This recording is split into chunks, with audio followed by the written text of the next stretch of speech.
ইদানিং আপনারা দেখতে পাচ্ছেন কিছু সোশ্যাল নেটওয়ার্কের মাধ্যমে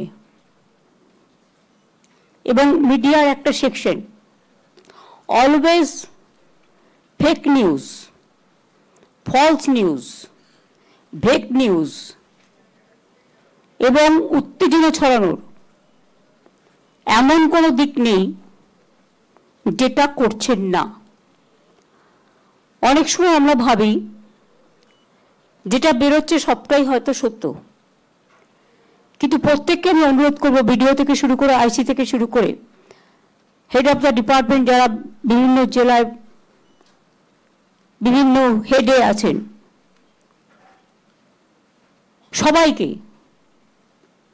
ইভেন যারা ইলেক্টেড মেম্বারও আছেন, একটা জিনিস মাথায় রাখবেন, ফেক ধরবার মেশিনারি আছে। যখনই ফেক দেখবেন ওটাকে ফেক করে দিন, তাহলে লোকে বুঝবে ঘটনাটা সত্য নয়।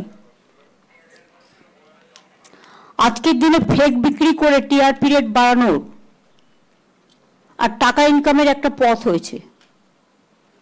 অনেক সময় আমি দেখেছি রাজস্থানের ছবি নিয়ে বাংলায় দিয়ে দেওয়া হয়, বাংলায় ঘটেছে বলে।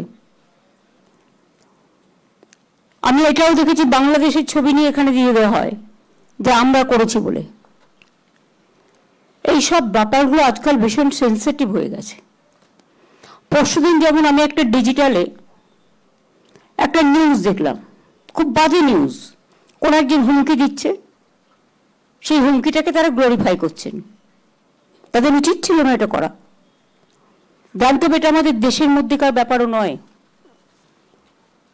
একটা অন্য কান্ট্রির ব্যাপার। সেখান থেকে উদয় হচ্ছে, সেই সোর্সটাকে না ধরে ওইটা নিয়ে যদি আমরা মাথা ঘামাই আর ওইটা নিয়ে কাকে কান নিয়েছে বলে কান নিয়ে পালাই, তাহলে কিন্তু উত্তেজনা বাড়বে, বর্ডারগুলো অশান্ত হবে। যে কোনো অশান্তিতেই কিন্তু সবচেয়ে বেশি সাফারার হয় সাধারণ মানুষ, এবং প্রশাসনের যারা আছেন তারাও খুব ডিস্টার্ব হয়।